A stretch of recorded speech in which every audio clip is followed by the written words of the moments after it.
آپ سن رہے ہیں کتاب اسباق تاریخ، سب ہیڈنگ علامتی سرزمین۔ شارلیمان عباسی خلیفہ ہارون الرشید کا ہم اثر تھا۔ مغربی یورپ کے بڑے حصے پر اس کی حکومت تھی۔ ہارون الرشید کے زمانے حکومت میں ایسا ہوا کہ خلیفہ اور فرینک شہنشاہ شارلیمان کے درمیان بعض سفارتی تبادلے ہوئے۔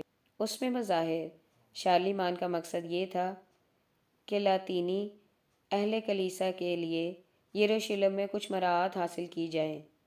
پروفیسر ہٹی نے بعض مسیحی ماخذ کے حوالے سے لکھا ہے کہ خلیفہ بغداد کی طرف سے اس وقت شارلیمان کے لیے جو قیمتی تحفے بھیجے گئے تھے ان میں ایک پیچیدہ گھڑی بھی شامل تھی۔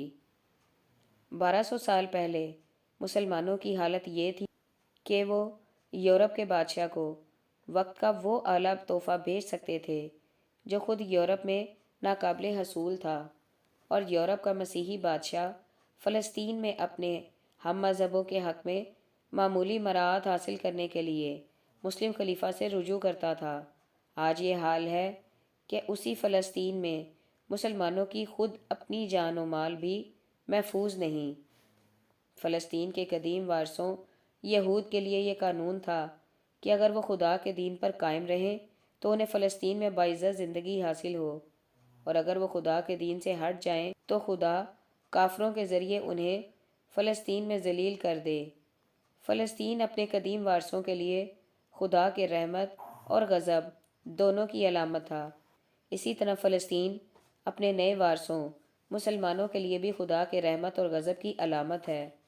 مسلمان اگر خدا کے دین پر قائم ہوں تو وہ فلسطین میں عزت پائیں گے، اور اگر وہ خدا کے دین پر قائم نہ رہیں تو اندیشہ ہے کہ فلسطین میں ان کا وہی انجام ہوگا جو اس کے سابق وارثوں کا اس بابرکت زمین میں ہوا۔ سب ہیڈنگ تعمیر سیاست۔ ابو علی محمد بن علی بن مکلا نہایت اعلیٰ صلاحیت والا آدمی تھا۔ اس نے اپنی غیر معمولی فنکارانہ صلاحیت سے قدیم عربی خط میں مجتہدانہ اصلاحات کیں اور اس کو حسین اور جامع بنانے میں کامیابی حاصل کی۔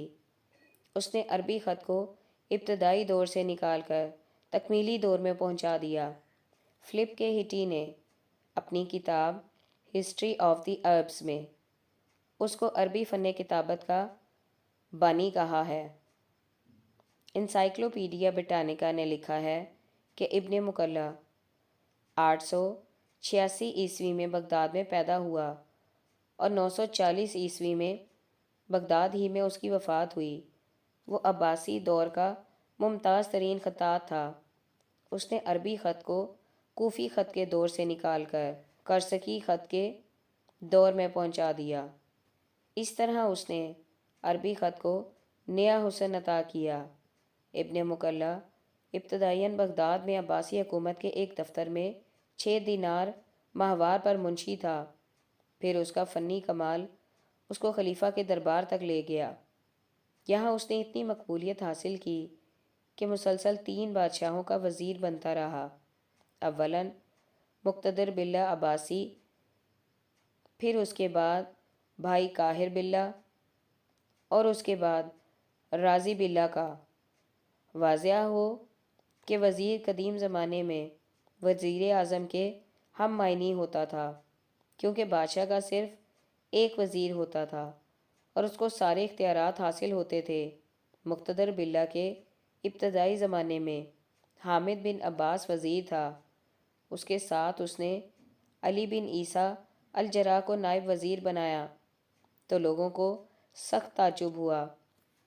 ایک شاعر کی نظم کا ایک شعر یہ ہے: سب سے عجیب بات جو ہم نے دیکھی وہ یہ کہ ایک ملک میں 2 وزیر ہیں۔ ابن مکلا کے یہ مناصب اس کے فن کی ترقی میں بے حد مددگار ثابت ہو سکتے تھے اگر ان ملے ہوئے مواقع کو وہ فن تحریر اور اس سلسلے کی دوسری چیزوں کی ترقی اور تحقیق میں لگاتا تو نہ صرف یہ کہ عربی رسم الخط بہت پہلے اپنے معراج کمال کو پہنچ جاتا، بلکہ ہو سکتا ہے کہ تحریر اور کتاب کے میدان کی بہت سی دوسری ایجادیں جو اس کے بہت بعد سامنے آئیں اسی کے زمانے میں وجود میں آ گئی ہوتی۔ مثال کے طور پر کاغذ ابن مکلا سے 800 برس پہلے 105 عیسوی میں چین میں ایجاد ہوا۔ اس کا ایجاد کرنے والا سائلون تھا جو ابن مکلا کی طرح چینی شہنشاہ ہوٹی کا وزیر تھا۔ روسی ترکستان میں عربوں اور چینیوں کی جنگ میں کچھ چینی قیدی جو مسلمان کے ہاتھ آئے وہ کاغذ بنانا جانتے تھے۔ سمرقند میں ان سے کاغذ بنوایا گیا۔ اس کے بعد 795 عیسوی میں دستی کاغذ کی صنعت بغداد میں قائم ہوئی۔ تاہم مشین کے ذریعے کاغذ بنانے کا کام پہلی بار 1750 عیسوی میں ہالینڈ میں کیا گیا۔ مسلسل رول کی شکل میں کاغذ بنانے کی صنعت 1798 عیسوی میں فرانس میں شروع ہوئی۔ اس طرح پرنٹنگ پریس پہلی بار غالباً چینیوں نے 770 عیسوی میں دریافت کیا۔ یہ ابن مکلا کی پیدائش سے 115 سال پہلے کا زمانہ تھا۔ پرنٹنگ کا قدیم ترین نمونہ اس سے بھی پہلے 5ویں صدی عیسوی کا چین میں دریافت ہوا ہے۔ یورپ میں ترقی یافتہ پرنٹنگ پریس 15ویں صدی میں گوئنبرگ نے بنایا اور بائبل چھاپی۔ تاہم مسلم دنیا میں پرنٹنگ پریس نپولین کے ذریعے 1798 میں پہلی بار مصر پہنچا۔ ابن مکلا جو نہ صرف فن تحریر کا ماہر تھا بلکہ حیرت انگیز تخلیقی صلاحیت رکھتا تھا۔ اگر وہ اپنی خدا داد صلاحیتوں کو اپنے میدان میں لگاتا تو کاغذ اور چھپائی اور اس طرح کی دوسری نعمتیں جو عالم اسلام کو بہت بعد میں ملی شاید ابن مکلا کے زمانے ہی میں وہ اس کو مل چکی ہوتی۔ ابن مکلا 1000 سال پہلے دنیا کو 2 پریس میں داخل کرنے میں کامیاب ہو جاتا مگر وہ اس پر قانع نہ رہ سکا کہ اپنے آپ کو اپنے مخصوص میدان میں محدود رکھے۔ وزارت کے ملے ہوئے مواقع کو وہ تحریر اور کاغذ اور چھپائی کی ترقی میں استعمال کر سکتا تھا۔ اس کے برعکس اس نے ان مواقع کو عزت و ناموری کی طرف چھلانگ لگانے کے لیے ایک زینے کے طور پر استعمال کیا۔ اس کے نتیجے میں وہ خود بھی برباد ہوا اور ملت بھی اس قیمتی فائدے سے محروم رہ گئی جو اس کی خودداد صلاحیت کے ذریعے ملت کو پہنچ سکتا تھا۔ ابن مکلا جب وزیر یا وزیر اعظم کے منصب پر پہنچ گیا تو اس کے لیے صحیح ترین بات یہ تھی کہ وہ اس اعلیٰ موقع کو تعمیری میدان میں استعمال کرے، مگر وہ حب جا کی اسی نفسیاتی بیماری میں مبتلا ہو گیا جس میں اکثر وہ لوگ مبتلا ہو جاتے ہیں جن کو حالات کسی بلند مقام پر پہنچا دیں۔ اس کے فنی اور تعمیری حوصلے اب سیاسی عزائم میں تبدیل ہو گئے۔ خاموش خدمت میں مشغول رہنے کے بجائے اب وہ خفیہ قسم کی سیاسی اور فوجی تحریکوں کا لیڈر بن گیا۔ اب اس نے چاہا کہ حکومت کے نظام میں اپنے مفید مطلب انقلاب لائے۔ اس نے خفیہ منصوبے کے تحت یہ کوشش شروع کر دی کہ خلیفہ قاہر باللہ کو تخت سے اتار کر ابو احمد بن مکتفی کو عباسی سلطنت کا تاج پہنایا جائے۔ کسی چیز کی محبت آدمی کو اندھا اور بہرا بنا دیتی ہے۔ ابن مکلا بھی اپنی ساری ذہانت کے باوجود اسی کمزوری کا شکار ہوا۔ وہ اپنے حالات کا اور اس کے مقابلے میں خلیفہ کی طاقت کا صحیح اندازہ نہ کر سکا۔ چنانچہ راز کھل گیا۔ ابن مکلا پر یہ الزام لگا کہ اس نے فوجی سردار مونس خادم کے ساتھ مل کر قاہر باللہ کی حکومت کو ختم کرنے کی سازش کی تھی۔ سازش کے انکشاف کے بعد ابن مکلا کا گھر جلوا دیا گیا۔ ابو احمد بن مکتفی کو دیوار میں چن دیا گیا۔ تاہم ابن مکلا کی ذہانت اس کے کام آئی۔ وہ فرار ہو کر بچ گیا اور اس کے بعد 5 لاکھ دینار خلیفہ کو نظر کر کے دوبارہ وزارت حاصل کر لی، مگر اس کے سیاسی عزائم نے دوبارہ اس کے لیے مسائل پیدا کیے، یہاں تک کہ رازی باللہ نے اس کو وزارت سے معزول کر کے اس کے گھر میں نظر بند کر دیا اور اس کا دایاں ہاتھ کٹوا دیا۔ بلا شبہ یہ ایک سخت ترین سزا تھی جو کسی فنکار کو دی جا سکتی تھی، گھر کی قید میں جو اشعار وہ پڑھا کرتا تھا اس میں سے ایک شعر یہ تھا: دایاں ہاتھ کٹ جانے کے بعد زندگی میں کوئی لطف نہیں، اے میری زندگی جب میرا دایاں ہاتھ تو مجھ سے جدا ہو گیا تو بھی جدا ہو جا۔ ابن مکلہ کی غیر معمولی صلاحیت کا اندازہ اس سے کیا جا سکتا ہے کہ جب اس کا دایاں ہاتھ کٹ گیا تو اس نے بائیں ہاتھ سے لکھنے کی مشق کی، یہاں تک کہ بائیں ہاتھ سے بھی وہ اتنا ہی اچھا لکھ لیتا تھا جیسا وہ دائیں ہاتھ سے لکھتا تھا۔ پھر اس نے اپنے کٹے ہوئے قلم میں ایک قلم باندھا اور اس سے لکھنے لگا۔ کہا جاتا ہے کہ ہاتھ کٹنے سے پہلے کے خط اور ہاتھ کٹنے کے بعد کے خط میں کوئی تمیز نہیں کر سکتا تھا۔ یہ باکمال انسان اپنے گھر کے قید خانے میں 56 سال کی عمر میں مر گیا۔ ابن مکلہ شاعر بھی تھا۔ اس نے اپنے کٹے ہوئے ہاتھ کے ماتم میں بہت سے اشعار موضوع کیے۔ وہ کہتا تھا: وہ ہاتھ جس نے قرآن کے فلاں فلاں نسخے لکھے، جس نے رسول اللہ صلی اللہ علیہ وآلہ وسلم کی فلاں فلاں حدیثوں کی کتابت کی، جس نے مشرق اور مغرب میں احکام لکھ کر بھیجے، وہ چوروں کے ہاتھ کی طرح کاٹ دیا گیا۔ مگر اس دنیا میں اس قسم کے جذباتی الفاظ کی کوئی قیمت نہیں۔ ابن مکلہ کی غلطی یہ تھی کہ وہ قرآن اور حدیث لکھنے پر ہی نہیں رکا، اس نے حد سے نکل کر ایسے مقام پر اپنا ہاتھ ڈال دیا جو اس کا مقام نہ تھا، اور جو شخص اس طرح سے حد سے نکل جائے اس کا اس دنیا میں یہی انجام ہوتا ہے۔ ابن مکلہ مر گیا مگر اس کا کردار آج بھی زندہ ہے۔ آج بھی بہت سے لوگ ہیں جو عین ابن مکلہ کے راستے پر چل رہے ہیں۔ وہ اپنے ملے ہوئے مواقع کو تعمیر ملت کی بجائے ذاتی جاہ کو حاصل کرنے میں لگا دیتے ہیں۔ اس کا نتیجہ یہ ہے کہ آج ملت کی تاریخ تعمیر کی تاریخ بننے کی بجائے تخریب کی تاریخ بن رہی ہے۔ ماضی کے ابن مکلہ کو تاریخ معاف کر سکتی ہے، مگر حال کے ابن مکلہ کو، جو اپنے مناصب کو تعمیری جد و جہد میں نہیں لگاتے بلکہ اشتہاری قسم کے ذاتی عزائم میں اپنے قیمتی مواقع کو برباد کر رہے ہیں، ان کے پاس دوسری بار اس اندوہناک غلطی میں مبتلا ہونے کا کیا عذر ہے؟ کیا انہیں یاد نہیں کہ مومن کی تعریف یہ کی گئی ہے کہ وہ ایک بل سے 2 بار نہیں ڈسا جاتا؟ یہ ایک حقیقت ہے کہ بہترین صلاحیتیں ہمیشہ سیاسی عزائم میں برباد ہوئی ہیں۔ سیاست بازی کے کام میں عام طور پر وہی لوگ حصہ لیتے ہیں جو قدرت سے اعلیٰ صلاحیت لے کر پیدا ہوتے ہیں۔ وہ اپنی اعلیٰ صلاحیت کو کسی تعمیری کام میں لگانے کے بجائے سیاسی حکمرانوں کو اقتدار سے بے دخل کرنے کی کوشش میں لگ جاتے ہیں۔ اس کے نتیجے میں بے شمار انسانی جانیں ضائع ہوتی ہیں، بے شمار اقتصادی وسائل برباد ہوتے ہیں، اور عملاً اس کے سوا اور کچھ نہیں ہوتا کہ کچھ لوگوں کو لیڈرانہ شہرت حاصل ہو جائے اور عوام کے حصے میں صرف یہ نتیجہ آئے کہ ایک ظالم کی جگہ دوسرا ظالم تخت سلطنت پر بیٹھ گیا ہو۔ تاریخ میں کوئی مثال نہیں کہ مقابلہ آرائی کی سیاست سے کبھی کوئی حقیقی نتیجہ برآمد ہوا ہو۔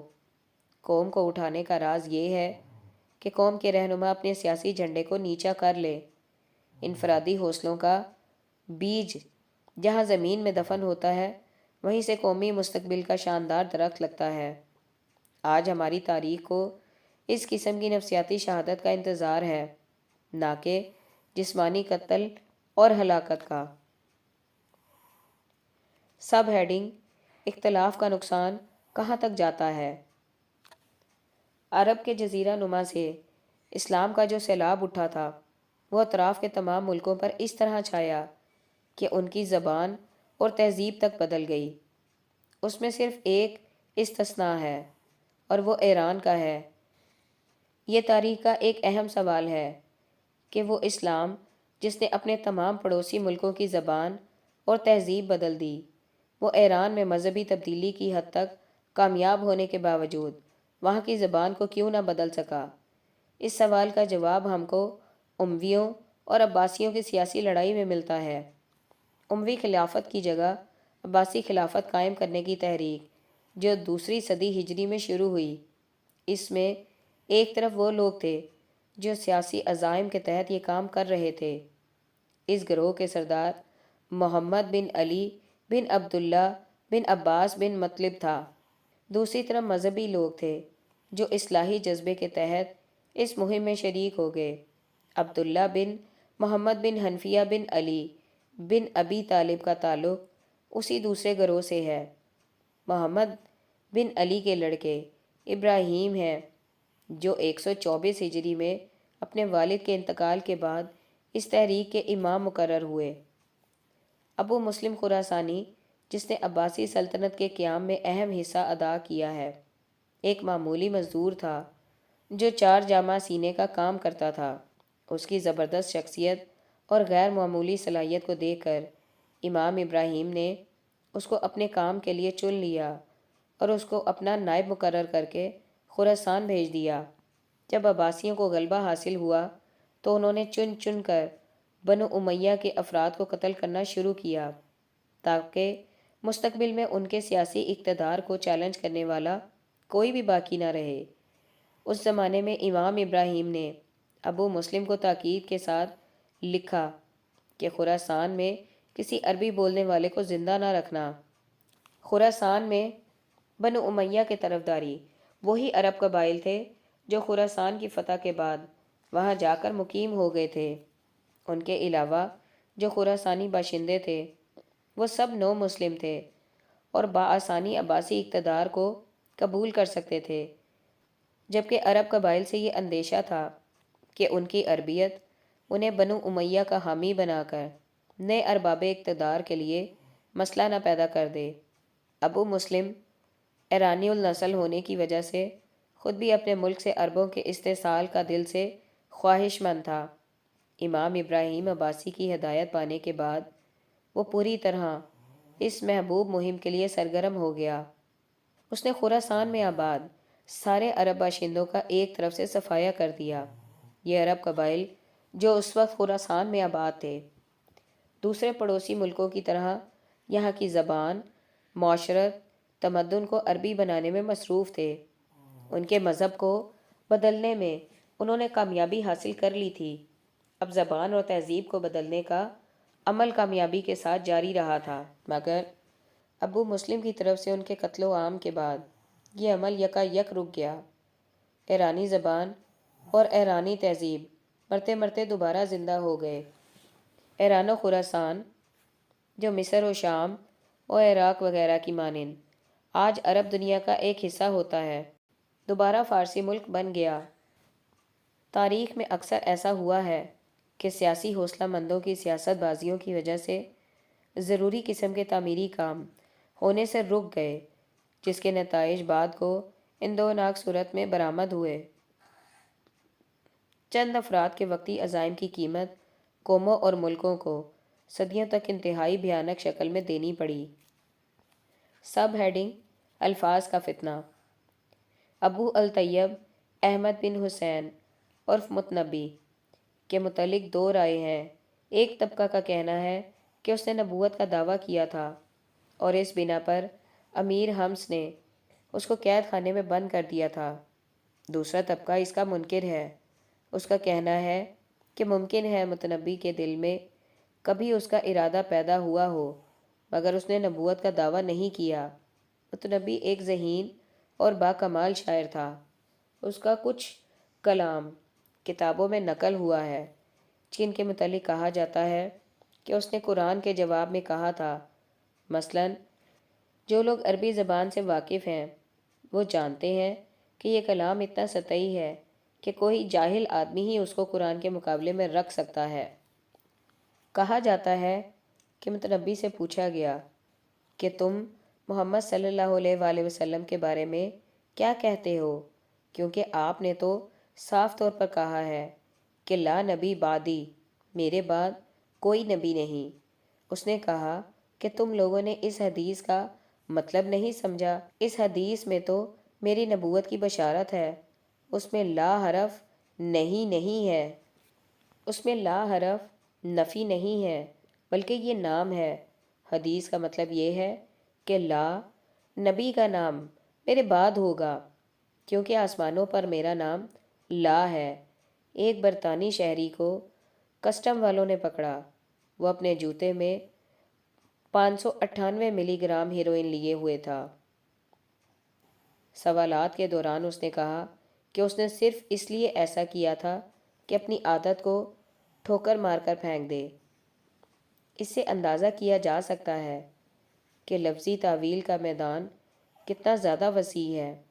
لفظی تعویل ایک ایسا ہتھیار ہے جو سفید کو سیاہ کر دے، جو قائل کے کلام سے اس کے منشا کے برعکس مفہوم ثابت کر دے۔